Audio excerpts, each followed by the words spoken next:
Good evening everyone, welcome to today's the Hindu analysis. ఈరోజు Hindu analysis start చేసే ముందు చిన్న అనౌన్స్మెంట్ నాన్న. So the flagship course offered at our institute is UPSC infinity. దీని గురించి ఒక్కసారి మాట్లాడతాను, జాగ్రత్తగా వినండి.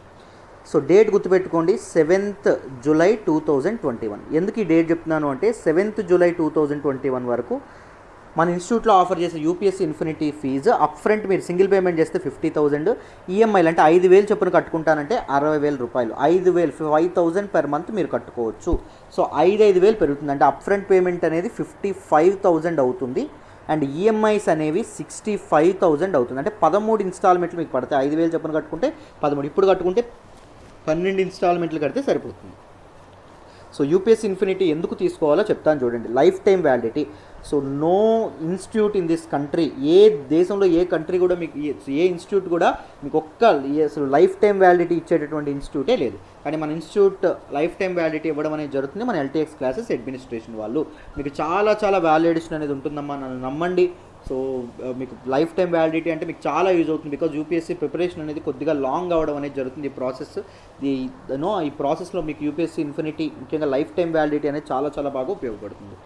ప్రిలిమ్స్, మెయిన్స్ ప్లస్ ఇంటర్వ్యూ అప్రోచ్లో ఉంటుంది, ఇంటిగ్రేటెడ్ అప్రోచ్లో ఉంటుంది. సో మీకు చక్కగా కాంప్రహెన్సివ్గా సిలబస్ కవరేజ్ అనేది జరగడం అనేది జరుగుతుంది. బిగినర్ ఫ్రెండ్లీ ఉంటుంది. బేసిక్స్ నుంచి, పునాదుల నుంచి, లోతుల నుంచి మొదలుపెట్టి పూర్తి అడ్వాన్స్డ్ లెవెల్ వరకు మీకు తీసుకెళ్తాం. మీరు జాయిన్ అయ్యే ముందే మీకు అసలు ఏమీ రాదు, అసలు యూపీఎస్సీ గురించి మీకు అసలు ఒక్క ముక్క కూడా తెలియదు అని మేము మైండ్లో పెట్టుకుంటామండి. మైండ్లో పెట్టుకునే ప్రతి ఒక్క ఫ్యాకల్టీ మీకు చెప్పడం అనేది జరుగుతుంది.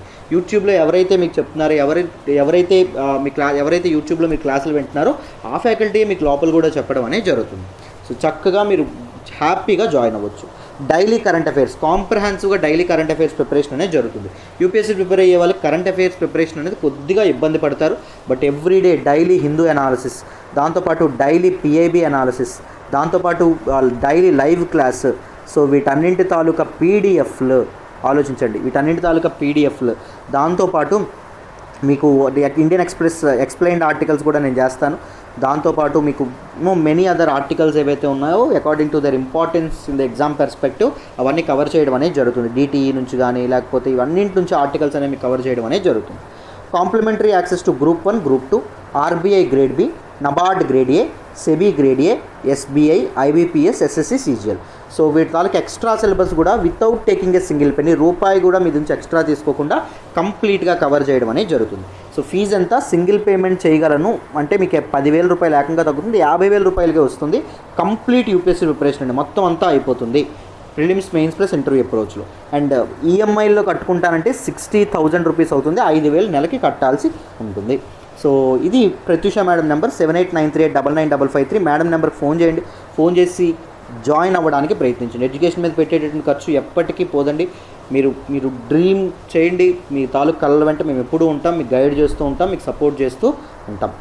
Thank you so much. మరి ఇప్పుడు హిందూ అనాలిసిస్ స్టార్ట్ చేద్దాం, జాగ్రత్తగా వినండి. ఈరోజు హిందూ అనాలిసిస్లో మనం మాట్లాడుకునే మొదటి ఆర్టికల్ వచ్చేసి house panel awaits state surveys on learning losses. Very important article అమ్మా రిగార్డింగ్ జిఎస్ పేపర్ 2 అండి. గవర్నెన్స్లో మనం మాట్లాడుకోవడం అనేది జరుగుతుంది. ఈ ఆర్టికల్ని నేను ద హిందూలోని ఢిల్లీ ఎడిషన్లో పేజ్ నెంబర్ 8 నుంచి సెలెక్ట్ చేసుకున్నానమ్మా. జాగ్రత్తగా వినన్నా, క్లియర్గా ఈ ఆర్టికల్ని ఎక్స్ప్లెయిన్ చేసే ప్రయత్నం చేస్తాను. ఏం లేదన్న, న్యూస్లోకి ఏం రావడం అనేది జరిగింది అంటే parliamentary standing committee on education, women, children, youth and sports, ఈ విషయాల మీద వేసినటువంటి పార్లమెంటరీ స్టాండింగ్ కమిటీ ఏదైతే ఉంటుందో దాని యొక్క మీటింగ్ అనేది జరిగింది. ఈ స్టాండింగ్ కమిటీకి తన తాలూకా ప్రోగ్రెస్ గురించి కానీ, తను కలెక్ట్ చేసినటువంటి డేటా గురించి కానీ యూనియన్ ఎడ్యుకేషన్ మినిస్ట్రీ అనేది చెప్పిందనమాట. యూనియన్ ఎడ్యుకేషన్ మినిస్ట్రీ ఏం చెప్పింది, సో ఇంకా మేము డిజిటల్ ఎడ్యుకేషన్ మీద డేటా అనేది కలెక్ట్ చేయలేదు, we're still collecting the data అని చెప్పడం అనేది జరిగింది. సో యూనియన్ ఎడ్యుకేషన్ మినిస్ట్రీ ఈ తాలూకా parliamentary standing committee on education, women and children, youth and sports వాళ్ళకి ఏం చెప్పడం అనేది జరిగింది అంటే, so it is still under progress, right? It is still under progress. So we are still collating information from the states on learning losses caused by the COVID-19. COVID-19 అన్ని డొమైన్స్ని touch చేయడం అనేది జరిగింది. మొత్తం చాలా చాలా ఇబ్బందులు తీసుకొచ్చింది. ప్రతి మన మన జీవిత శైలినే కంప్లీట్గా మార్చేయడం అనేది జరిగింది. బిఫోర్ కోవిడ్-19, ఆఫ్టర్ కోవిడ్-19 అనేంతగా ప్రపంచం అనేది మారిపోవడం అనేది జరిగింది కదా. సో అయితే చూడండి, మరి ఎడ్యుకేషన్ మీద కూడా కోవిడ్-19 చాలా ఇంపాక్ట్ చూపించింది కదా. సో ఆఫ్లైన్ క్లాసులు అన్నీ మనం వినేవాళ్ళం, ఇప్పుడు ఆన్లైన్ క్లాసులకు పరిమితం అవ్వడం అనేది జరిగింది. చాలా వరకు ఎడ్యుకేషన్, ఈవెన్ మన school education, primary, secondary and higher education లెవెల్స్లో కూడా మనకి ఎడ్యుకేషన్ సిస్టంలో చాలా చాలా మార్పులు అనేవి రావడం, చాలా చాలా చేంజెస్ అనేవి రావడం అనేది జరిగింది. సో దీస్ లెర్నింగ్ లాస్, కోవిడ్-19 కాజ్ చేసినటువంటి లెర్నింగ్ లాసెస్, దాంతోపాటు ఈ డిజిటల్ ఇన్ఫ్రాస్ట్రక్చర్కి కానీ వీటన్నింటికి యాక్సెస్ లేక చాలామంది లెర్నింగ్ లాస్ గురవడం అనేది జరుగుతుంది. అంటే చాలామంది స్కూళ్ళు మానేస్తున్నారు, కాలేజీలు మానేస్తున్నారు, చదువుల మధ్యలో అర్ధాంతరంగా ఆపేస్తున్నారు, ఆడపిల్లలకు పెళ్ళిళ్ళు కూడా జరిగిపోతున్నాయి కదా. సో కోవిడ్-19 వల్ల వచ్చినటువంటి లెర్నింగ్ కాజెస్ గురించి మేము ఇంకా ఇన్ఫర్మేషన్ని కలెక్ట్ చేస్తున్నాం రాష్ట్రాల నుంచి అని చెప్పి మన తాలూకు ఎడ్యుకేషన్ మినిస్ట్రీ అనేది parliamentary standing committee on education, women, children, youth and sports parliamentary standing కమిటీకి చెప్పడం అనేది జరిగింది.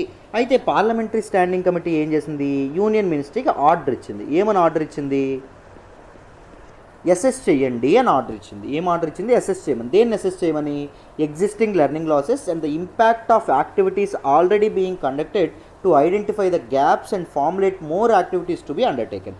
సో లెర్నింగ్ గ్యాప్స్, ప్రజెంట్ ఉన్నటువంటి లెర్నింగ్ గ్యాప్స్ని అసెస్ చేయండి, ఆ లెర్నింగ్ గ్యాప్స్కి రీజన్స్, కాజెస్ ఏంటో చూడండి, అండ్ దాంతోపాటు ఈ లెర్నింగ్ గ్యాప్ అనేది ఫిల్ చేయడానికి, లెర్నింగ్ ఆ గ్యాప్ ఏదైతే ఉంటుందో అది పూడ్చడానికి what were the measures, important measures ఏం తీసుకుంటే బాగుంటుంది అని కూడా సజెషన్స్తో ముందుకు రండి అని చెప్పి మన తాలూకా parliamentary committee on education, women, children, youth and sports వాళ్ళు యూనియన్ ఎడ్యుకేషన్ మినిస్ట్రీకి చెప్పడం అనేది జరిగింది.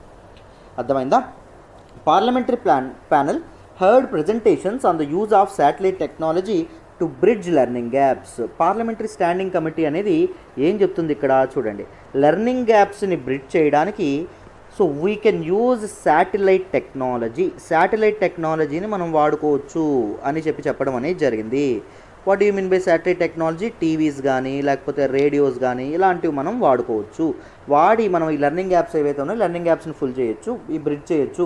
ఎందుకంటే ఈ ముఖ్యంగా ఈ స్మార్ట్ ఫోన్స్ ఇవన్నీ అందరికీ ఇవ్వడం అవ్వదు కదా. సో టీవీస్లో ప్రచారం చేయడం ద్వారా వీటన్నింటి ద్వారా మనం లెర్నింగ్ యాప్స్ని ఇది చేయొచ్చు. సో చాలామంది పిల్లలకి చదువు అనేది చెప్పొచ్చు అని చెప్పి మన తాలూకా పార్లమెంటరీ కమిటీ ఆలోచిస్తుంది అనమాట. ఈవెన్ ఇస్రో ఏదైతే ఉంటుందో, ISRO, Indian space research organisation and Prasar Bharati and Bhaskaracharya national institute for space applications and geo informatics ఇలాంటి వాళ్ళందరూ కలిసి ముందుకొచ్చి ఈ శాటిలైట్ టెక్నాలజీని లెవరేజ్ చేద్దాం అనుకుంటున్నారు. ఎందుకు, లెర్నింగ్ యాప్స్ ఏవైతే ఉన్నాయో వాటిని బ్రిడ్జ్ చేయడానికి. అర్థమైందా. కానీ శాటిలైట్ టెక్నాలజీ అనేది ప్రొవైడ్ చేసినప్పటికీ లెర్నింగ్ గ్యాప్స్ ఏవైతే ఉన్నాయో బ్రిడ్జ్ చేయడం కష్టం అంట. సో ఈ ప్రాబ్లం అనేది సాల్వ్ అవ్వదంట. సో బెటర్గా ఏం చేయాలని చెప్తున్నారు అంటే ప్రొవైడింగ్ ఇన్ఫ్రాస్ట్రక్చర్ అనేది తప్పకుండా ఉండాలి అని చెప్తున్నారు. ఇన్ఫ్రాస్ట్రక్చర్ మరి ఇప్పుడే చెప్పుకున్నాం, మరి ఫోన్లు ప్రతి ఒక్కరికి ఇవ్వడం అవుతుందా, డిజిటల్ ఎక్విప్మెంట్ ఏదైతే ఉంటుందో అందరికీ గవర్నమెంట్ ఫ్రీగా పంచగలదా, పంచలేదు కదా. సో అందుకోసం government should come up with ఇది వే ఫార్వర్డ్ అండి. జాగ్రత్త గుర్తుపెట్టుకోండి, ఇలాంటి మెయిన్స్లో ఉపయోగపడతాయి. కమ్యూనిటీ శాటిలైట్ టీవీస్, కమ్యూనిటీ టెలివిజన్స్తో ముందుకు రావాలి. చిన్నప్పుడు మనకి ఏం జరిగేది, పల్లెటూరులో మీరు ఎవరైనా ఉంటే తెలుస్తుంది. సో టీవీ అనేది ఇంటికి ఒకటే ఉండేది.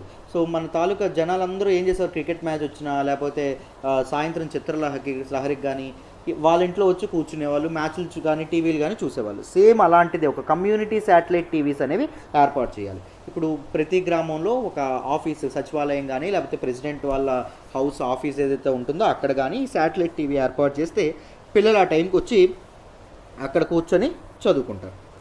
ఈ రకమైనటువంటి ఏర్పాట్లు చేయాలి అని చెప్పి మనకి పార్లమెంటరీ స్టాండింగ్ కమిటీ ఏదైతే ఉంటుందో అది యూనియన్ ఎడ్యుకేషన్ మినిస్ట్రీకి తన తాలూకు సజెషన్ అనేది ఇవ్వడం అనేది జరిగింది. ఇది మనకు న్యూస్లోకి రావడం అనేది జరిగింది. అర్థమైందా. So what should be the takeaways. So జాగ్రత్తగా గుర్తుపెట్టుకోండి, ఈ ఆస్పెక్ట్లో మీరు నేర్చుకోవాల్సిన, మీరు తప్పకుండా నోట్ మేకింగ్ చేసుకోవాల్సినవి ఏంటో ఇక్కడ రాస్తాను. మొదట డిజిటల్ డివైడ్ ఏదైతే ఉంటుందో డిజిటల్ డివైడ్ గురించి రాసుకోవాలి. So this particular work from home era, this particular digital ఎరాలో డిజిటల్ ఎడ్యుకేషన్ అనేది చాలా చాలా కరువు అవడం అనేది జరుగుతుంది because of the inequalities in the society. So చాలామంది డబ్బున్న వాళ్ళు ఉంటారు, కొంతమంది డబ్బు లేని వాళ్ళు కూడా ఉంటారు కదా. సో ఈ డిజిటల్ డివైడ్ ఏదైతే ఉంటుందో దాని గురించి మీరు నోట్ మేకింగ్ అనేది చేసుకోవాలి. దాంతోపాటు learning losses due to COVID-19 వల్ల లెర్నింగ్ లాసెస్ ఏమున్నాయి అనేటటువంటి విషయం మీద కూడా మీరు నోట్ మేకింగ్ చేసుకోవాలి. దాంతోపాటు evaluation system during COVID-19. So education చదువుకునే వాళ్ళకి ఏం చేయాలి, పరీక్ష పెట్టాలి కదా, వాడు బాగా చదువుతున్నాడా లేదా అని. కానీ చాలా గవర్నమెంట్స్ ఏం చేస్తున్నాయి, పరీక్షలు పెట్టకుండా తర్వాత తరగతులకు పంపిస్తున్నాయి. బట్ దానివల్ల ప్రాబ్లం ఉంటుందా లేదా, నెక్స్ట్ జనరేషన్స్ ముద్దుబారిపోయేటటువంటి అవకాశం ఉంటుందా లేదా, ఉంటుంది కదా. సో ఈ ఎవాల్యుయేషన్ సిస్టమ్ ఎలా ఉంటే మంచిది. So come up with your innovative ideas, ఏం చేస్తే మంచిదో నాకు ఒకసారి కామెంట్ బాక్స్లో తెలియజేయండి. అర్థమైందా. సో అండ్ డిజిటల్ లాసెస్ ఏవైతే ఉన్నాయి, లెర్నింగ్ లాసెస్ని కోవిడ్-19 వల్ల పూడ్చడానికి ఎలాంటి వే ఫార్వర్డ్ ఇస్తారో కూడా చెప్పండి. అండ్ డిజిటల్ డివైడ్ని పూడ్చడానికి కూడా కోర్స్ మీరు ఎలాంటివి ఇస్తారో చెప్పండి. అండ్ మీ తాలూకా ఆన్సర్ అనేది ప్రాక్టికల్గా ఉండాలి. ఎప్పుడైనా గుర్తుపెట్టుకోండి, మీరు ఇచ్చే సొల్యూషన్స్ ప్రాక్టికల్గా ఉండాలి. ప్రతి ఒక్కరికి ఫోన్లు ఇచ్చేద్దాం సార్, ప్రతి ఒక్కరికి ల్యాప్టాప్లు ఇచ్చేద్దాం సార్, ఇలా ఉండకూడదు అనమాట. అర్థమైందా. సో ఈ మూడింటి గురించి నాకు ఒకసారి కామెంట్ బాక్స్లో తెలియజేస్తారు. ఎంతవరకు కరెక్ట్గా ఎంతవరకు రీజనబుల్గా ఆన్సర్ చేయగలరో చూద్దాం. ఓకేనా. రైట్, మన నెక్స్ట్ ఆర్టికల్ డిస్కస్ చేద్దాం. జాగ్రత్తగా వినండి అన్న. ఈరోజు హిందూ ఎనాలిసిస్లో మనం మాట్లాడుకునే నెక్స్ట్ ఆర్టికల్ వచ్చేసి pandemic increased vulnerability to human trafficking, United states of America report. Very very important article అండి రిగార్డింగ్ జిఎస్ పేపర్ 2 అమ్మ. చాలా చాలా ఇంపార్టెంట్ ఆర్టికల్. సో ఈ ఆర్టికల్ నేను హిందూలోని ఢిల్లీ ఎడిషన్లో పేజ్ నెంబర్ 12 నుంచి సెలెక్ట్ చేసుకున్నాను అమ్మ. జాగ్రత్తగా వినండి, క్లియర్గా ఎక్స్ప్లెయిన్ చేసే ప్రయత్నం చేస్తాను. సో ఏం లేదు నాన్న, న్యూస్లోకి ఏమొచ్చింది అంటే యునైటెడ్ స్టేట్స్ ఆఫ్ అమెరికా యొక్క state department they came up with a report. ఏంటా రిపోర్ట్ పేరు ఏంటి అంటే ట్రాఫికింగ్ ఇన్ పర్సన్స్ రిపోర్ట్. ఇది దేని గురించి మాట్లాడుతుంది అంటే హ్యూమన్ ట్రాఫికింగ్ మీద ప్రపంచ దేశాలు ఎలా రియాక్ట్ అవుతున్నాయి, ప్రపంచ దేశాలు ఎంత వల్నరబుల్గా ఉన్నాయి, ప్రపంచ దేశాల మీద హ్యూమన్ ట్రాఫికింగ్ యొక్క ప్రభావం ఎంతవరకు ఉంది, సో ప్రపంచ దేశాలు ఎలాంటి చర్యలు తీసుకుంటున్నాయి హ్యూమన్ ట్రాఫికింగ్ని అవాయిడ్ చేయడానికి. సో అని చెప్పి ఈ తాలూకా ట్రాఫికింగ్ ఇన్ పర్సన్స్ రిపోర్ట్ ఏదైతే ఉందో అది యునైటెడ్ స్టేట్స్ ఆఫ్ అమెరికా యొక్క స్టేట్ డిపార్ట్మెంట్ రిలీజ్ చేయడం అనేది జరుగుతుంది. సో ఎప్పటికప్పుడు రిలీజ్ చేస్తుంది అంటే యాన్యువల్లీ రిలీజ్ చేయడం అనేది జరుగుతుంది. This is an annual report అమ్మ. సో దీనిలో ఏం చెప్పడం అనేది జరిగింది అంటే పాండమిక్ ఏదైతే ఉంటుందో కోవిడ్-19 pandemic has resulted in an increase in vulnerability to human trafficking. COVID-19 pandemic వల్ల ప్రపంచంలో హ్యూమన్ ట్రాఫికింగ్ కేసెస్ ఏవైతే ఉన్నాయో అవి విపరీతంగా పెరుగుతున్నాయంట అని చెప్పడం అనేది జరిగింది. And this pandemic is also interrupting the existing anti traffic efforts. Human trafficking ఎగనెస్ట్గా ఏవైతే ఎఫర్ట్స్ అనేవి పెడుతున్నాయో ప్రపంచ దేశాలు, ఆ ఎఫర్ట్స్ కూడా అడ్డొస్తుందంట. ఏంటి, మన తాలూకు కోవిడ్-19 పాండమిక్. సో అని చెప్పి మనకి యుఎస్ స్టేట్ డిపార్ట్మెంట్ ఏదైతే ఉంటుందో అది చెప్పడం అనేది జరిగింది. దాంతోపాటు ఇంకా ఆశ్చర్యకరంగా ఇంకో విషయం చెప్పిందండి. ఏంటి అంటే మొత్తం 12 కంట్రీస్ ఏవైతే ఉన్నాయో 12 కంట్రీస్ని టైర్ 3 రేటింగ్లో ఉంచడం అనేది జరిగింది. సో ఏంటి టైర్ 3 రేటింగ్ అంటే they were determine to have a policy or pattern of human trafficking. So they are supportive to human trafficking. ఈ 12 కంట్రీస్ హ్యూమన్ ట్రాఫికింగ్ విపరీతంగా సపోర్ట్ చేస్తున్నాయి అని చెప్పడం అనేది జరిగింది. Resulting in their countries being ascend tier 3 రేటింగ్లో వాటిని పెట్టడం అనేది జరిగింది. వాట్ ఆర్ దోస్ 12 కంట్రీస్ అమ్మా? అయితే ఆఫ్ఘనిస్తాన్ ఏదైతే ఉంటుందో ఆఫ్ఘనిస్తాన్, అండ్ బర్మా ఏదైతే ఉంటుందో బర్మా. అంటే చాలా తక్కువ ఇవి తీసుకుంటుందని అర్థం. దీని అర్థం ఏంటంటే చాలా తక్కువ చర్యలు అనేవి తీసుకుంటుందంట. అండ్ చైనా ఏదైతే ఉంటుందో చైనా, అండ్ క్యూబా ఏదైతే ఉంటుందో క్యూబా, ఎరిత్రియా ఏదైతే ఉంటుందో Eritrea, horn of African nation, and దాంతోపాటు నార్త్ కొరియా ఏదైతే ఉంటుందో నార్త్ కొరియా, అండ్ ఇరాన్ ఏదైతే ఉందో Iran, Russia, south Sudan, Syria, Turkmenistan. Right. So మొత్తం ఈ కంట్రీస్ అన్నీ ఏవైతే ఉన్నాయో ఈ కంట్రీస్ అన్నీ దీనిగా హ్యూమన్ ట్రాఫికింగ్ అనేది ఇక్కడ ఎక్కువగా జరుగుతుంది అని చెప్పడం అనేది జరిగింది. సో మనకి చైనా ఏదైతే ఉంటుందో చైనాని ఇంక్లూడ్ చేయడం ఒకటి, అండ్ మన తాలూకా రష్యా ఏదైతే ఉంటుందో రష్యాని ఇంక్లూడ్ చేయడం, దాంతోపాటు క్యూబా ఏదైతే ఉంటుందో క్యూబాని ఇంక్లూడ్ చేయడం. సో వీటిని ఇంక్లూడ్ చేయడం వల్ల ఏంటి అనుమానిస్తున్నారు, USA may be biased in there report. వాళ్ళ రిపోర్ట్కి బయాస్డ్గా ఉందేమో అని చెప్పి ప్రపంచ దేశాల తాలూకు నిపుణులు ఎవరైతే ఉన్నారో వాళ్ళు చెప్తున్నారు. బికాజ్ కమ్యూనిస్ట్ నేషన్స్ ఏవైతే ఉన్నాయో కమ్యూనిస్ట్ నేషన్స్ అన్నింటినీ పెట్టారు కదా. సో క్యాపిటలిజం, మన యునైటెడ్ స్టేట్స్ ఆఫ్ అమెరికా అదేంటి, it is a capitalist economy కదా. సో క్యాపిటలిస్ట్ ఎకానమీకి ఎగనెస్ట్గా ఉన్నటువంటి ఈ కంట్రీస్ ఏవైతే ఉన్నాయో వాళ్ళ ఐడియాలజీ డిఫరెంట్ కాబట్టి వాళ్ళని పెట్టారు అని చెప్పి చాలామంది అనుకుంటున్నారు. సో మరి ఇది ముందే ఎక్స్పెక్ట్ చేసినటువంటి యునైటెడ్ స్టేట్స్ ఆఫ్ అమెరికా చైనాని ఎందుకు పెట్టాము అని చెప్పేటందుకు కూడా తన తాలూకా ఇదేదైతే ఉంటుంది ఎక్స్ప్లెనేషన్ కూడా ఇవ్వడం అనేది జరిగింది. ఏమని చెప్పింది ఎక్స్ప్లెనేషన్, చైనా ఈజ్ వీగర్స్ ఎవరైతే ఉంటారో వీగర్స్ మీద కంప్లీట్గా హ్యూమన్ ట్రాఫికింగ్ కానీ కంప్లీట్గా అటాక్స్ కానీ చేయడం అనేది జరుగుతుంది. ఈవెన్ డిఫరెంట్ ముస్లిమ్స్ ఆ జింజియాంగ్ రీజియన్లో ఉండేటటువంటి జింజియాంగ్ ప్రావిన్స్లో ఉండేటటువంటి అదర్ ముస్లిమ్స్ ఎవరైతే ఉన్నారో అదర్ ముస్లిమ్స్ మీద కూడా చాలా చాలా అటాక్స్ అనేవి పెట్టింది, అటాక్స్ అనేవి చేస్తూ ఉంది మన తాలూకా చైనీస్ గవర్నమెంట్. సో అందుకోసం అని చెప్పి సో మేము ఈ టైర్ 3లో యాడ్ చేయడం అనేది జరిగింది మన తాలూకు చైనాని అని చెప్పి యునైటెడ్ స్టేట్స్ ఆఫ్ అమెరికా ఏదైతే ఉందో అది చెప్పడం అనేది జరిగింది. వేరాజ్ ఇండియా సంగతి చూస్తే ఇండియాని దేనిలో పెట్టడం అనేది జరిగింది అంటే టైర్ 2 క్లాసిఫికేషన్ ఇవ్వడం అనేది జరిగింది. ఏ క్లాసిఫికేషన్ నాన్న, టైర్ 2 క్లాసిఫికేషన్ ఇండియాకి అప్పగించడం అనేది జరిగింది. సో టైర్ 2 క్లాసిఫికేషన్ ఇచ్చి ఏం చెప్తున్నారు అంటే హ్యూమన్ ట్రాఫికింగ్ని ఎండ్ చేయడంలో మినిమం స్టాండర్డ్స్ ఇండియా అనేది మినిమం స్టాండర్డ్స్ మెయింటైన్ చేయనప్పటికీ బట్ బాండెడ్ లేబర్ ఏదైతే ఉంటుందో వెట్టి చాకరీ ఏదైతే ఉంటుందో దాన్ని కంప్లీట్గా దాన్ని మిటిగేట్ చేయడం దాన్ని తగ్గించడంలో ఇండియా అనే సిగ్నిఫికెంట్ ఇంప్రూవ్మెంట్స్ అనేది చూస్తుంది. సో అందుకే ఇండియాని మేము బెటర్గా పెర్ఫామ్ చేస్తుంది కాబట్టి టైర్ 2 క్లాసిఫికేషన్ అనేది ఇచ్చాము అని చెప్పడం అనేది జరిగింది. లాస్ట్ ఇయర్ కూడా ఇండియా టైర్ 2లోనే ఉంది, ఇప్పుడు కూడా ఇండియా అనేది టైర్ 2లోనే ఉండడం అనేది జరిగింది. In there particular report trafficking in persons report చాలా చాలా ఇంపార్టెంట్ నాన్న. ఓకేనా, this is all about this particular article. అందరికీ ఈ ఆర్టికల్ అనేది అర్థమైందని అనుకుంటున్నాను. మరి నెక్స్ట్ ఆర్టికల్ మాట్లాడదాం, జాగ్రత్తగా వినండమ్మా. ఈరోజు హిందూ ఎనాలిసిస్లో మనం మాట్లాడుకునే నెక్స్ట్ ఆర్టికల్ వచ్చేసి goods exports touch record 9.5 billion in Q1. Very very important article regarding GS paper 3 ఎకానమీలో మనం మాట్లాడుకుంటాం. ఈ ఆర్టికల్ నేను హిందూలోని ఢిల్లీ ఎడిషన్లో పేజ్ నెంబర్ 1 నుంచి సెలెక్ట్ చేసుకున్నాను అన్న. జాగ్రత్తగా వినండి, క్లియర్గా ఎక్స్ప్లెయిన్ చేసే ప్రయత్నం చేస్తాను. ఏం లేదన్న, India it's highest quarterly merchandise exports goods exports అనేది రికార్డ్ చేయడం అనేది జరిగింది. ఎంత విలువైన గూడ్స్ని ఎక్స్పోర్ట్ చేసిందంట, $95 బిలియన్ విలువైనటువంటి గూడ్స్ని India this particular first quarter, that is April May June, ఈ 3 నెలలు మొదటి క్వార్టర్ కదా. So first quarter of fiscal year 2021-22 దీనిలో నమోదు చేయడం అనేది జరిగింది అని చెప్పడం అనేది జరిగింది. సో మొత్తం 2021 to 2022 మొత్తం ఆల్ క్వార్టర్స్, సో మొత్తం 4 క్వార్టర్స్ కలిపి అంటే మొత్తం ఫినాన్షియల్ ఇయర్ మొత్తానికి కలిపి ఇండియా ఎంత టార్గెట్ పెట్టుకుంది అంటే $400 బిలియన్ పెట్టుకోవడం అనేది జరిగింది. ఏంటి, ఎక్స్పోర్ట్స్ అనేది పెట్టుకోవడం అనేది జరిగింది. సో మన తాలూకా కామర్స్ మినిస్ట్రీ ఏదైతే ఉంటుందో commerce ministry so it has decided to collaborate with private sector కానీ industry associations, MSME micro small medium enterprises, engineering and దాంతోపాటు agriculture sector, automobile sector, steel sector వీటన్నింటితో కొలాబరేట్ అయ్యి యాక్టివ్ కొలాబరేషన్స్ ద్వారా ఈ target అనేది ఎట్టి పరిస్థితుల్లో ఈ సంవత్సరం రీచ్ అవ్వాలని అనుకోవడం అనేది జరిగింది. And the exports rose in June following strong growth in sectors such as engineering. So మనకి జూన్లో ఎక్కువగా బాగా పెర్ఫామ్ చేసినటువంటి సెక్టార్స్ ఏంటంటే ఇంజనీరింగ్ సెక్టార్లో మంచి ఎక్స్పోర్ట్స్ అనేవి పెరిగినాయి అంట. అండ్ దాంతోపాటు జెమ్స్ బాగా ఎక్స్పోర్ట్స్ అనేవి అయినాయి అని చెప్తున్నారు. అండ్ జ్యువెలరీ ఏదైతే ఉంటుందో జ్యువెలరీ ప్రొడక్ట్స్ అండ్ దాంతోపాటు పెట్రోలియం ప్రొడక్ట్స్ కూడా మనకి బాగా ఎక్స్పోర్ట్ అయింది అని చెప్పడం అనేది జరిగింది.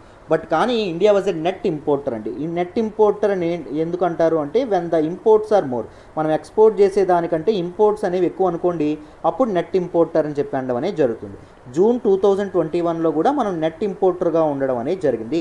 అంటే మనం $95 బిలియన్ ఏం చేసాము, $95 బిలియన్ ఎక్స్పోర్ట్ చేయడం అనేది జరిగింది కదా. సో మరి ఇంపోర్ట్ ఎంత విలువైన చేసుకున్నాము అంటే $104 బిలియన్ చేసుకోవడం అనేది జరిగింది. అంటే సుమారు $9.4 బిలియన్ మనకి ట్రేడ్ డెఫిసిట్ ఉండడం అనేది జరిగింది. సో ట్రేడ్ డెఫిసిట్ అంటే ఏంటి, మన net imports minus net exports, so మొత్తం కలిపి ట్రేడ్ డెఫిసిట్ అని చెప్పడం అనేది జరుగుతుంది. అంటే 95 కంటే 9.4 బిలియన్ ఎక్కువ అనమాట మనం ఇంపోర్ట్ చేస్తున్నాం. అర్థమైందా? సో ఇండియాకి ఇంపోర్ట్ డిపెండెన్స్ మాత్రం పెరుగుతూనే ఉంది, ఇంపోర్ట్ డిపెండెన్స్ ఇంకా తగ్గాలి. నెట్ ట్రేడ్ డెఫిసిట్ అనేది తగ్గితే మనం ఒక ఎకానమీ అనేది సరిగ్గా వెళ్తుంది అని చెప్పి మనం అర్థం చేసుకోవచ్చు. Even foreign direct investments inflow కూడా మనకు విపరీతంగా పెరిగిందంట 2020-21. సో ఎంత వచ్చింది ఫారిన్ డైరెక్ట్ అంటే బయట దేశాల నుంచి మన కంట్రీకి ఇన్వెస్ట్మెంట్స్ పెట్టుబడులు ఎంత వచ్చినాయి అంటే $81.72 బిలియన్ అనేవి రావడం అనేది జరిగిందంట. 2019-20 ఫిజికల్ ఇయర్తో పోలిస్తే ఏకంగా 10% మోర్ మనం రిజిస్టర్ చేయగలడం అనేది జరిగింది అని చెప్పి చెప్తా ఉన్నారండి. అర్థమైందా? So these are some important examples. Economy అనేది మరీ అంత ఘోరంగా లేదు, బట్ ఇట్ ఈస్ రివైవ్ అవుతూనే ఉంది. ద ప్రాసెస్ ఆఫ్ రివైవల్ ఇంకా స్టాప్ అవ్వలేదు. సెకండ్ వేవ్ యొక్క ఇంపాక్ట్ అంత పెద్దగా చూపించలేదని చెప్పి మనం అర్థం చేసుకోవచ్చు. ఐ హోప్ ప్రతి ఒక్కరికి ఈ పర్టికులర్ ఆర్టికల్ కూడా డీటెయిల్డ్గా అర్థమైందనే అనుకుంటున్నాను. ఆఫ్ కోర్స్ ఎందుకు 10% అంటే బేస్ ఎఫెక్ట్ కూడా తక్కువ ఉంటుంది. లాస్ట్ ఇయర్ జూన్ టైంకి మన కోవిడ్-19 పీక్ స్టేజ్లో ఉంది, మొత్తం లాక్డౌన్లో ఉన్నాం మనం కదా. సో ఆ ఎఫెక్ట్ కూడా పడ్డం అనేది జరుగుతుంది. బేస్ ఎఫెక్ట్ కూడా మన తాలూకు ఎక్స్పోర్ట్స్ మీద పడి ఎక్స్పోర్ట్స్ ఏదో పెరిగినట్టు మనకు అనిపిస్తుంది. ఓకేనా? సో ఇది కూడా మనం అర్థం చేసుకోవాలి. ఐ హోప్ కంప్లీట్గా ప్రతి ఒక్కరికి ఈ ఆర్టికల్ కూడా అర్థమైందనే అనుకుంటున్నాను. Right? Yeah, this is all about today's Hindu analysis అమ్మ. ఫుల్ హిందూ అనాలిసిస్ కావాలి అంటే, డీటెయిల్డ్గా నేర్చుకోవాలంటే చక్కగా join hour current affairs course. మీకు చాలా వాల్యూ ఎడిషన్ ఉంటుంది. నన్ను నమ్మండి, మీ నమ్మకం అయితే అసలు ఒమ్ము కాదు. చాలా డీటెయిల్డ్గా డిస్కస్ చేస్తాను, చాలా చక్కగా చెప్పడం అనేది జరుగుతుంది. కరెంట్ అఫైర్స్ కాంప్రహెన్సివ్గా మీకు ప్రిపరేషన్ అనేది జరుగుతుంది. వీలైతే జాయిన్ అవ్వండి. రైట్? సో మళ్ళీ రేపటి హిందూ అనాలిసిస్లో కలుద్దాం. నా ఎక్స్ప్లెనేషన్ మీకు వస్తున్నట్టయితే కీప్ లైకింగ్ అవర్ వీడియోస్, మీ ఫ్రెండ్స్తో షేర్ చేసుకోండి. ఎలా ఉందో కామెంట్ చేయండి. థ్యాంక్ యూ సో మచ్ అమ్మ.